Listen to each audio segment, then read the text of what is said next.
ಸಿಂಧು ಸವೀರ ಅವರ ಇಬ್ಬರಿಗೂ ಚೆನ್ನಾಗಿರಲಿಲ್ಲ. ಅಕ್ಕಪಕ್ಕದ ದೇಶಗಳ ನಡುವೆ ಒಂದು ಹೊಡೆದಾಟ ಬಡಿದಾಟ ಇರ್ತಾ ಇತ್ತು. ಪ್ರಾಣ ಹೋಗೋ ಪರಿಸ್ಥಿತಿಲಿದ್ದೀನಿ, ಕಷ್ಟಪಟ್ಟು ಜೀವ ಉಳಿಸ್ಕೊಂಡು ಬಂದಿದ್ದೀನಿ, ಸಾಂತ್ವನ ಹೇಳೋದು ಬಿಟ್ಟು ಸಮಾಧಾನ ಹೇಳೋದು ಬಿಟ್ಟು ಬೈತಾ ಇದೆಯಲ್ಲ, ಹೀಗಾಗೋದಕ್ಕೆ ಸಾಧ್ಯವೇ ಇಲ್ಲ. ನಿನ್ನಂಥ ಮಕ್ಕಳನ್ನು ಇರಲೇಬಾರ್ದು. ಅವನ ಸಾಮರ್ಥ್ಯ, ಸಿಂಧು ನರೇಶನ ಸಾಮರ್ಥ್ಯ, ಅವರಲ್ಲಿರುವ ಸೇನೆ, ಅವರಿಗಿರುವ ಬೆಂಬಲ, ಇದು ಯಾವುದು ನನಗಿಲ್ಲ, ಯಾವ ಕಾಲಕ್ಕೂ ಬರೋದೂ ಇಲ್ಲ. ಅವನೇನು ಸಾವು ಗೆದ್ದವನ, ಮುಪ್ಪು ಗೆದ್ದವನ, ರೋಗ ಗೆದ್ದವನ? ಅವನಿಗೂ ಯಾವತ್ತೋ ಒಂದು ದಿವಸ ಸಮಸ್ಯೆಗಳು ಬರುತ್ತಲ್ಲ, ಅವನಿಗೆ ಅವನ ಶಕ್ತಿ ಇಳಿಯತ್ತಲ್ವಾ? ನೀ ಕಾಯಬೇಕು. ಎಲ್ಲರ ಬೆಂಬಲವೂ ಅವನಿಗಿದೆ ಅಂತ ಅನ್ನಿಸಬಹುದು, ಆದರೆ ಹಾಗಿರೋಲ್ಲ ಪ್ರಪಂಚದಲ್ಲಿ ಅಂತ ಹೇಳ್ತಾಳೆ ವಿದುರ. ನಾವು ಸವಾಲಿಗೆ ಒಡ್ಡಬೇಕೇ ಹೊರತು ಅಯ್ಯೋ ಪಾಪ ಅಂತಲ್ಲ ಅಂತ.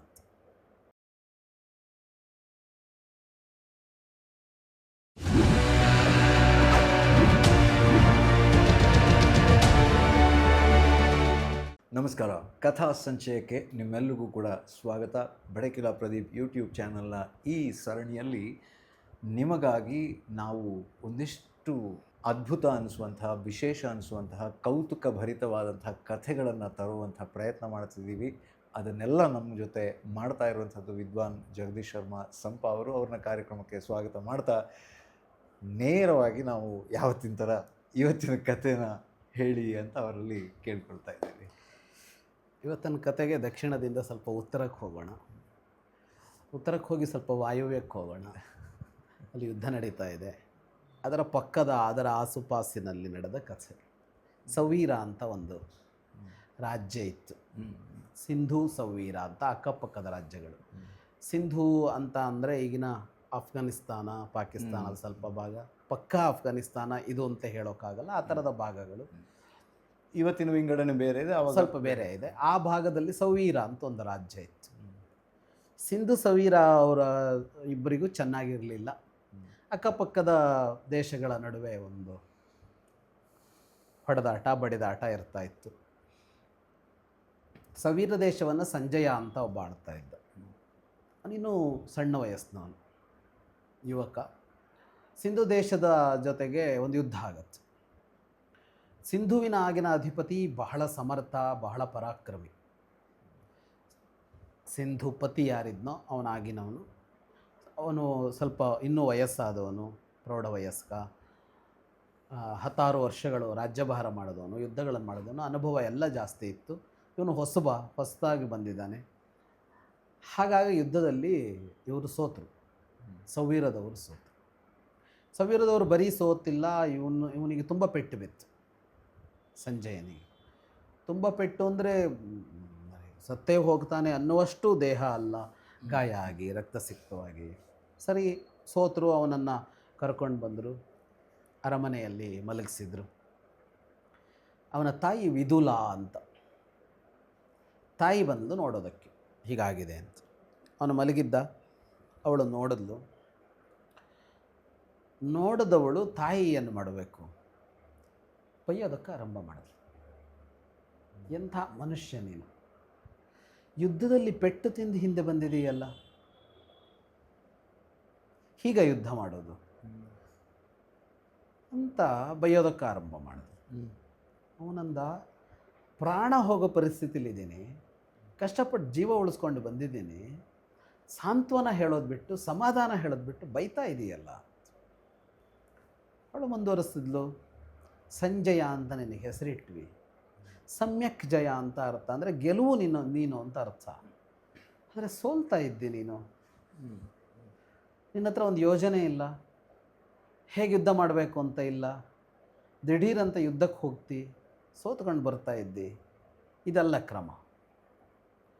ಅವನಂದ, ಈಗ ಮಾತಾ ನನಗೆ ಇಷ್ಟು ದೇಹ ಇಷ್ಟು ಪೆಟ್ಟಾಗಿ ನೋಯ್ತಾ ಇದ್ದೀನಿ, ತಾಯಿಯಾಗಿ ಹೀಗೆ ಬೈತಾ ಇದೆಯಲ್ಲ. ಅವಳು ಮುಂದುವರಿಸಿದ್ಲು, ಇಲ್ಲವೇ ಇಲ್ಲ, ಹೀಗಾಗೋದಕ್ಕೆ ಸಾಧ್ಯವೇ ಇಲ್ಲ. ನಿನ್ನಂಥ ಮಕ್ಕಳನ್ನು ಇರಲೇಬಾರ್ದು. ಯುದ್ಧ ಭೂಮಿಯಿಂದ ಸೋತು ಹಿಂದಿರುಗಿ ಬರುವ ಮತ್ತು ಹಿಂದಿರುಗಿ ಬಂದ ಮೇಲೆ ಹೀಗೆ ಎಲ್ಲ ಸೋತೋಗಿದ್ದೀನಿ, ಯುದ್ಧದ್ದೆಲ್ಲ ಮಾತಾಡಬೇಡಿ ಅಂತ ಹೇಳುವ ಮಕ್ಕಳು ಹುಟ್ಟಲೇಬಾರ್ದು ಅಂತ ಹೇಳ್ತಾ ಹೋದ.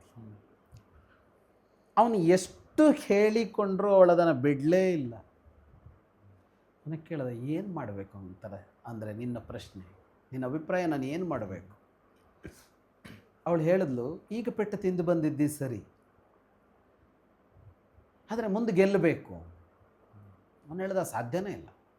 ಸಿಂಧು ದೇಶದ ಜೊತೆ ಇನ್ನೊಂದು ಯುದ್ಧ ಮಾಡೋಕ್ಕೆ ಸಾಧ್ಯನೇ ಇಲ್ಲ. ಅವರ ಸಾಮರ್ಥ್ಯ, ಅವನ ಸಾಮರ್ಥ್ಯ, ಸಿಂಧು ನರೇಶನ ಸಾಮರ್ಥ್ಯ, ಅವರಲ್ಲಿರುವ ಸೇನೆ, ಅವರಿಗಿರುವ ಬೆಂಬಲ, ಇದು ಯಾವುದು ನನಗಿಲ್ಲ, ಯಾವ ಕಾಲಕ್ಕೂ ಬರೋದೂ ಇಲ್ಲ. ಹಾಗಾಗಿ ಇನ್ನು ಮುಂದೆ ಅವರ ಜೊತೆಗೆ ನಾನು ಯುದ್ಧ ಮಾಡಲಿಕ್ಕೆ ಸಿದ್ಧನಿಲ್ಲ. ಅವಳು ಹೇಳಿದ್ಲು, ಅದಾಗಲ್ಲ, ಅವ್ರ ಜೊತೆಗೆ ಯುದ್ಧ ಮಾಡಲೇಬೇಕು, ಸುಧಾರಿಸ್ಕೋ, ಯುದ್ಧ ಮಾಡು. ಹೇಳಿದ್ರೆ, ಏನು ಮಾಡಲಿ, ಯುದ್ಧ ಮಾಡಿ ಗೆಲುವಿಲ್ಲ ಅಂತ ನಿಶ್ಚಯ ಅಂತ ಅವನ ವಾದ. ಅದಕ್ಕೆ ಹೇಳಿದ್ಲು, ಗಿಡಗನ್ನು ನೋಡಿದೀಯ, ನಾವತ್ತು ಹದ್ದು ಇದೆಯಲ್ಲ, ಅದು ನೋಡು, ತಣ್ಣಗೆ ಹಾರ್ತಾ ಇರುತ್ತೆ ಮೇಲ್ಗಡೆ, ಸದ್ದು ಮಾಡಲ್ಲ, ಸುಮ್ಮನೆ ಹಾರ್ತಾ ಇರುತ್ತೆ, ತೇಲ್ಕೊಂಡು ಹೋಗ್ತಾ ಇದೆಯೇನೋ ಅನ್ನೋ ಥರ. ಅದಕ್ಕೆ ಎಲ್ಲೋ ಕೆಳಗಡೆ ಅದು ನೋಡ್ತಾ ಇರುತ್ತೆ, ತನಗೆ ಬೇಕಾದ ಎಲ್ಲೋ ಕೆಳಗಡೆ ಆಹಾರ ಇರುತ್ತಲ್ಲ, ಇದ್ದಕ್ಕಿದ್ದಂತೆ ಬಂದು ಅಪ್ಪಳಿಸಿ ಎತ್ಕೊಂಡು ಹೋಗ್ಬಿಡುತ್ತೆ. ಅದು ಯಾವ ಕ್ಷಣದಲ್ಲಿ ಆಯಿತು ಅನ್ನೋದು ಗೊತ್ತಾಗದೇ ಇರೋ ಥರ, ಗೊತ್ತಾಗೋಷ್ಟೊತ್ತಿಗೆ ಮುಗಿದೋಗಿರುತ್ತೆ. ಅವಳು ಹೇಳಿದ್ಲು, ಹಾಗೆ ಯುದ್ಧ ಮಾಡಬೇಕಾಗಿರೋದು, ಹಾಗೆ ಯುದ್ಧ ಮಾಡಬೇಕಾಗಿರೋದು. ಅವನು ಹೇಳ್ದ, ಅದೇನೋ ಸರಿ, ಗಿಡಗದ ಆಹಾರ ಯಾವುದಾಗಿತ್ತು ಅದಕ್ಕಿಂತ ಗಿಡಗ ಶಕ್ತಿಶಾಲಿ ಅವತ್ತು, ಆ ಪ್ರಶ್ನೆ, ನಾನದಲ್ವಲ್ಲ. ಅವಳು ಹೇಳಿದ್ಲು, ಯಾವ ವ್ಯಕ್ತಿಯು ಇಡೀ ಬದುಕು ಸಮರ್ಥ ಶಕ್ತಿಶಾಲಿ ಅಂತ ಆಗಿರೋಕ್ಕೆ ಸಾಧ್ಯವೇ ಇಲ್ಲ. ಅವನೇನು ಸಾವು ಗೆದ್ದವನ, ಮುಪ್ಪು ಗೆದ್ದವನ, ರೋಗ ಗೆದ್ದವನ? ಅವನಿಗೂ ಯಾವತ್ತೋ ಒಂದು ದಿವಸ ಸಮಸ್ಯೆಗಳು ಬರುತ್ತಲ್ಲ, ಅವನಿಗೆ ಅವನ ಶಕ್ತಿ ಇಳಿಯತ್ತಲ್ವಾ? ನೀ ಕಾಯಬೇಕು, ಶತ್ರುವಿನ ಶಕ್ತಿ ಇಳಿಯೋ ತನಕ ಕಾಯಬೇಕಾಗತ್ತೆ ನೀನು. ಆದರೆ ಬರೀ ಕಾಯೋದಲ್ಲ, ನೀನು ಸಿದ್ಧತೆ ಮಾಡ್ಕೊಳ್ತಾ ಕಾಯಬೇಕಾಗತ್ತೆ. ಯಾವುದೇ ವ್ಯಕ್ತಿಗೆ ಎಲ್ಲರ ಬೆಂಬಲವೂ ಅವನಿಗಿದೆ ಅಂತ ಅನ್ನಿಸಬಹುದು, ಆದರೆ ಹಾಗಿರೋಲ್ಲ ಪ್ರಪಂಚದಲ್ಲಿ ಅಂತ ಹೇಳ್ತಾಳೆ ವಿದುರ. ಅವನು ಯಾರನ್ನು ಅವಮಾನಿಸಿರ್ತಾನೆ, ಆ ಅವಮಾನಗೊಂಡವನಿಗೆ ಆ ಅವಮಾನ ಒಳಗಡೆ ಕುದೀತಾ ಇರುತ್ತೆ, ಆದರೆ ಅವನಿಗೆ ತೀರ್ಸೋಕ್ಕಾಗದೆ ಸುಮ್ಮನೆ ಕಾಯ್ತಾ ಇರ್ತಾನೆ. ಯಾರೋ ಒಬ್ಬ ಅವನಿಗೆ ಸ್ಪರ್ಧಿ ಇರ್ತಾನೆ, ಆ ಸ್ಪರ್ಧಿ ಇವನ ಸಾಮರ್ಥ್ಯ ನೋಡಿ ಸುಮ್ಮನೆ ಇರ್ತಾನೆ, ಆದರೆ ಅವನು ಯಾವತ್ತು ಇವನನ್ನು ಇಳಿಸಬೇಕು ಅಂತ ನೋಡ್ತಾ ಇರ್ತಾನೆ. ಅವನ ಸುತ್ತಲೇ ಯಾರೋ ಒಬ್ಬ ಅಸೂಯೆ ಇರೋನಿರ್ತಾನೆ, ಮತ್ತು ಆ ವ್ಯಕ್ತಿ ಉದ್ದೇಶಪೂರ್ವಕವಾಗಿಯೋ ಅಥವಾ ಗೊತ್ತಾಗದೆಯೋ ಯಾರಿಗೋ ಅನ್ಯಾಯ ಮಾಡಿಯೇ ಮಾಡಿರ್ತಾನೆ ಬದುಕಿನಲ್ಲಿ. ಆ ಅನ್ಯಾಯಗೊಂಡವ ಕೂಡ ಸಮಯ ಕಾಯ್ತಾ ಕೂತಿರ್ತಾನೆ, ಏನಾದರೂ ನನಗೊಂದು ಬೆಂಬಲ ಸಿಕ್ಕಿದ್ರೆ ಏನಾದರೂ ಮಾಡೋಣ ಅಂತ ಅಂದ್ಕೊಂಡಿರ್ತಾನೆ. ಅವನ ಸುತ್ತ ಇರುವ ಯಾರಿಗೋ ಇವನಲ್ಲಿರುವ ಯಾವುದೋ ಒಂದು ಬೇಕಾಗಿರುತ್ತೆ, ಅವನು ಕಾಯ್ತಾ ಇರ್ತಾನೆ. ಪ್ರತಿ ವ್ಯಕ್ತಿಯ ಸುತ್ತ ಇಂಥವ್ರು ಇದ್ದೇ ಇರ್ತಾರೆ, ಬೇರೆ ಬೇರೆ ರೂಪದಲ್ಲಿ, ಬೇರೆ ಬೇರೆ ರೂಪದಲ್ಲಿ. ಅವರೆಲ್ಲ ಈಗ ಅವನ ವಿರೋಧಿಗಳಾಗಿಲ್ಲ, ಅವನ ಅನುಯಾಯಿಗಳಾಗಿರ್ಬೋದು, ಅವನ ಜೊತೆಗೆ ಇರ್ಬೋದು, ಅವನ ಪರವಾಗಿ ಕೆಲಸ ಮಾಡ್ತಾ ಇರ್ಬೋದು. ಆದರೆ ಅವರು ಯಾರೂ ನಿರಂತರವಾಗಿ ಅವನು ಆಮೇಲೆ ಇರಬೇಕು ಅಂತ ಬಯಸುವವರಲ್ಲ. ಇಷ್ಟು ಜನಕ್ಕೂ ಅವನು ಇಳಿಲಿ ಅಂತಿದೆ. ಅಸೂಯೆಯವನಿಗೆ, ಅನ್ಯಾಯಗೊಂಡವನಿಗೆ, ಸಿಟ್ಟಿರುವವನಿಗೆ, ಸ್ಪರ್ಧೆ ಇರುವವನಿಗೆ, ಎಲ್ಲರಿಗೂ ಕೂಡ ಯಾವತ್ತಾದರೂ ಒಂದು ದಿವಸ ಅವನು ಬಿದ್ದೋಗ್ಲಿ ಅಂತ ಕಾಯ್ತಾ ಇದ್ದಾರೆ. ಬೀಳ್ಸೋಕೆ ಹೊರಟಿಲ್ಲ ಅವರು, ಬೀಳಿಸುವಷ್ಟು ಶಕ್ತಿ ಇಲ್ಲ, ಆದರೆ ಸಮಯಕ್ಕಾಗಿ ಅವರೊಟ್ಟಿಗೆ ಕರ್ಮ ರಿಟರ್ನ್ಸ್ ಒಂದು ದಿವಸ ಆಗುತ್ತೆ ಅಂತ ಅಂದ್ಕೊಂಡು ಕೂತಿರ್ತಾರೆ ಅವರು. ನೀನು ಮೊದಲು ಅದನ್ನು ಹುಡುಕು, ಅವ್ರು ಯಾರು ಅಂತ ಹುಡುಕು. ಒಳಗಿದಾರಾ, ಹೊರಗಿದಾರಾ, ಬೇರೆ ರಾಜ್ಯದಲ್ಲಿದ್ದಾರಾ, ಕಾಡಲ್ಲಿದ್ದಾರಾ, ನಾಡಲ್ಲಿದ್ದಾರಾ, ಹಳ್ಳಿಲಿದ್ದಾರಾ, ನಗರದಲ್ಲಿದ್ದಾರಾ, ಹುಡುಕು, ತಣ್ಣಗೆ ಹುಡುಕು. ನೀನು ಕೆಲಸ ಮಾಡ್ತಿದೀಯಾ ಅಂತಲೇ ಗೊತ್ತಾಗದಂತೆ ಹುಡುಕು. ಗಿಡುಗನ ಹಾಗೆ ಒಂದಿಷ್ಟು ದಿನ ನೀನು ಸಿದ್ಧತೆಯಲ್ಲಿ ಇದೆಯಾ ಅನ್ನೋದೇ ಗೊತ್ತಾಗೋದು ಬೇಡ ಅವನಿಗೆ. ಕಾಡಲ್ಲಿ ಸೇನೆ ಕಟ್ಟು, ನಾಡಲ್ಲಿ ಕಟ್ಟಬೇಡ. ಈಗ ಗಮನ ಇರುತ್ತೆ ಅವನಿಗೆ, ಸವೀರದವ್ರು ಏನು ಮಾಡ್ತಾರೆ ಮುಂದೆ ಅಂತ. ನೀನು ಇಲ್ಲಿ ಸೇನೆಯನ್ನು ಬಲಪಡಿಸಿದರೆ ಅವನಿಗೆ ಕಾಣಿಸ್ತಾ ಹೋಗುತ್ತೆ, ಅವನ ಸಣ್ಣ ಸೇನೆ ಇನ್ನೂ ಬಲಪಡಿಸ್ತಾನೆ. ಕಾಡಿಗೆ ಹೋಗಿ ಸೇನೆ ಕಟ್ಟು, ನಿನ್ನ ಸೇನೆ ಅಲ್ಲಿ ಬೆಳೀತಾ ಇರಲಿ, ಸನ್ನದ್ಧವಾಗಿರಲಿ. ಅವನಿಗೆ ಯಾರ್ಯಾರು ಎಲ್ಲೆಲ್ಲಾಗಲ್ವೋ ಅವ್ರನ್ನೆಲ್ಲ ನಿನ್ನ ನೆಟ್ವರ್ಕಿಗೆ ತಗೋ. ಇಷ್ಟೆಲ್ಲ ಮಾಡ್ಕೊಂಡು ಕಾಯ್ತಾ ಇರುವಾಗ ಒಂದು ದಿನ ನಿನಗೆ ಸಮಯ ಸಿಗತ್ತೆ. ಅದು ಯಾವುದು ಅಂದರೆ, ಯಾವುದೇ ವ್ಯಕ್ತಿಗೂ ಒಂದು ದಿನ ಅವನು ಒಂದು ಸ್ವಲ್ಪ ಇಳಿಮುಖ ಅನ್ನೋದು ಬರುತ್ತೆ. ಪರ್ಮನೆಂಟ್ ಅಂತ ಆಗದೇ ಇರ್ಬೋದು, ಅವನಿಗೆ ಅನಾರೋಗ್ಯ ಆಗ್ಬೋದು, ಅವ್ನ ದೇಶದಲ್ಲಿ ಏನೋ ಸಮಸ್ಯೆ ಆಗಿರ್ಬೋದು, ಒಂದು ಸಣ್ಣ ಅಂತಃಕಲಹ ಬರ್ಬೋದು, ಅವನ ಕುಟುಂಬದಲ್ಲಿ ಏನೋ ಆಗಿ ಅವನೊಂದು ಸ್ವಲ್ಪ ಮಾನಸಿಕವಾಗಿ ಕುಗ್ಬೋದು, ಏನೋ ಒಂದಾಗತ್ತೆ, ಕಾಯ್ತಾ ಇರು, ಅವತ್ತು ಆಕ್ರಮಣ ಮಾಡು ಅಂತ ಹೇಳ್ತಾಳೆ. ಸಂಜೆ ಒಪ್ತಾನೆ, ನಾನು ಮಾಡ್ತೀನಿ ಇದನ್ನು ಅಂತ ಒಪ್ತಾನೆ. ಒಪ್ಪಿ ಅವಳು ಹೇಳಿದ ಹಾಗೆ ಮಾಡ್ತಾನೆ. ಗೂಢಚಾರರನ್ನ ಬಿಡ್ತಾನೆ. ಬಹಳ ಸೂಕ್ಷ್ಮವಾಗಿ ತುಂಬ ಜನಕ್ಕೆ ತಮ್ಮ ನಡುವೆ ಇರುವ ತಮಗಿಂತ ಸಮರ್ಥನಾದ ವ್ಯಕ್ತಿಯ ಕುರಿತು ತಮಗೆ ಅಸಹನೆ ಇದೆ ಅನ್ನೋದನ್ನು ತೋರಿಸ್ಕೊಳ್ಳಲ್ಲ ತುಂಬ ಜನ, ಅಪಾಯ ಅಂತ. ಅದನ್ನು ಹುಡುಕಬೇಕಲ್ಲ, ಅದನ್ನು ಹುಡುಕ್ತಾನೆ. ಅದೇ ಕಷ್ಟದ ಕೆಲಸ. ಹಾಂ, ಎಲ್ಲ ಹುಡುಕಿ ಅವ್ರನ್ನೆಲ್ಲ ತನ್ನ ಒಂದು ಇದಕ್ಕೆ ತಂದುಕೊಂಡು ಅವನ ಲೋಪ ಎಲ್ಲಿ ಅವನಿಗೆ ಕಡಿಮೆ ಇದೆ, ಎಲ್ಲಿಂದ ದಾಳಿ ಮಾಡಿದರೆ ಏನಾಗತ್ತೆ ಅಂತೆಲ್ಲ ಮಾಡ್ತಾನೆ. ಈ ನಡುವೆ ಅವನನ್ನು ವಿರೋಧಿಸುವವರನ್ನೆಲ್ಲ ಸೇರಿಸ್ಕೊಂಡು ಅಲ್ಲಿ ಸೇನೆ ಕಟ್ಟಿ ಒಂದು ದಿನ ಸಿಂಧು ದೇಶದ ಮೇಲೆ ದಾಳಿ ಮಾಡ್ತಾನೆ. ಇದ್ದಕ್ಕಿದ್ದಂತೆ ಗಿಡುಗನಂತೆ ಸಿಂಧು ದೇಶವನ್ನು ಸೋಲಿಸ್ತಾನೆ. ಇದು ವಿದುಲೆಯ ಕಥೆ, ಮಹಾಭಾರತದಲ್ಲಿ ಬರುವ ಕಥೆ. ಅಂದರೆ ಒಬ್ಬ ವೀರಮಾತೆ ಹೇಗಿರ್ತಾಳೆ ಅಂತ ಹೇಳುವ ಕಥೆ ಇದು. ಮಕ್ಕಳನ್ನು ನಾವು ಸವಾಲಿಗೆ ಒಡ್ಡಬೇಕೇ ಹೊರತು ಅಯ್ಯೋ ಪಾಪ ಅಂತಲ್ಲ. ಅಯ್ಯೋ ಪಾಪ ಅಂತ ಹೇಳ್ತಾ ಕುಳಿತರೆ ಅವನು ಹೇಡಿ ಆಗುತ್ತಾನೆ, ಅವನು ವೀಕ್ ಆಗ್ತಾನೆ, ದುರ್ಬಲನಾಗ್ತಾನೆ. ಹಾಗೆಲ್ಲ ಮಾಡಬೇಕಾಗಿರೋದು ಅಂತ ಸನ್ನದ್ಧಗೊಳಿಸಿ ಯೋಜಿತವಾಗಿ ಮತ್ತು ಸವಾಲನ್ನು ಸ್ವೀಕರಿಸೋದನ್ನು ಕಲಿಸಿ ಅಂತ ಹೇಳುತ್ತೆ ಕತೆ. ವಿದುಲ ಅದನ್ನೇ ಹೇಳ್ತಾಳೆ, ಸವಾಲನ್ನು ಸ್ವೀಕರಿಸೋಕೆ. ಸವಾಲನ್ನು ಸ್ವೀಕರಿಸೋದು ಅಂದರೆ ಬಂಡೆಗೆ ತಲೆ ಕುಟ್ಟುಕೊಳ್ಳೋದಲ್ಲ.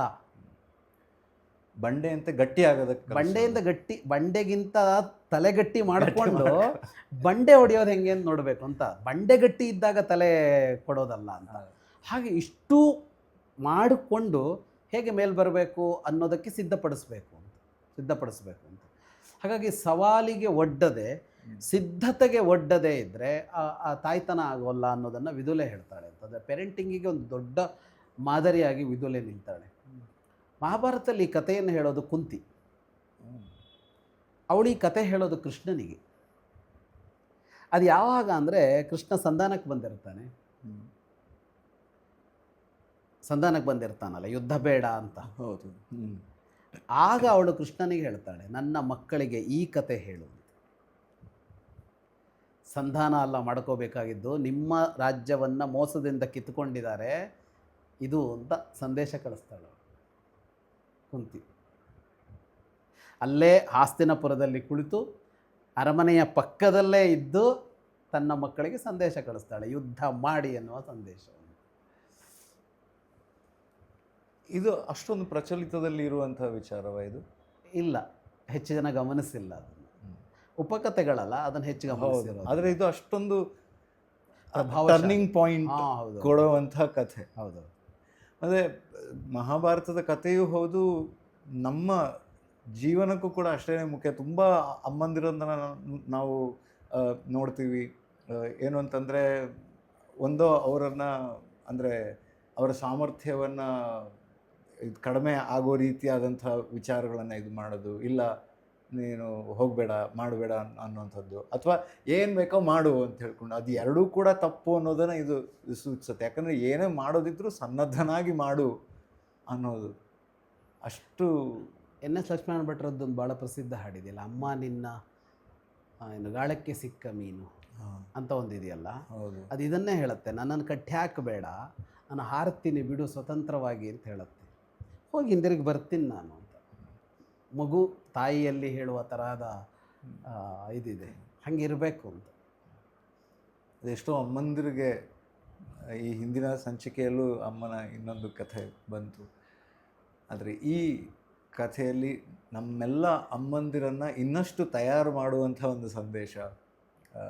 ಅಮ್ಮಂದಿರು ಎಷ್ಟೋ ಜನರಿಗೆ ನಮ್ಮಿಂದ ಆರಂಭವಾಗಿ ಎಲ್ಲರಿಗೂ ಕೂಡ ಒಂದು ಪ್ರೇರಣೆಯನ್ನು ಕೊಡುವಂತಹ ಒಂದು ಸೋರ್ಸ್ ಅದು.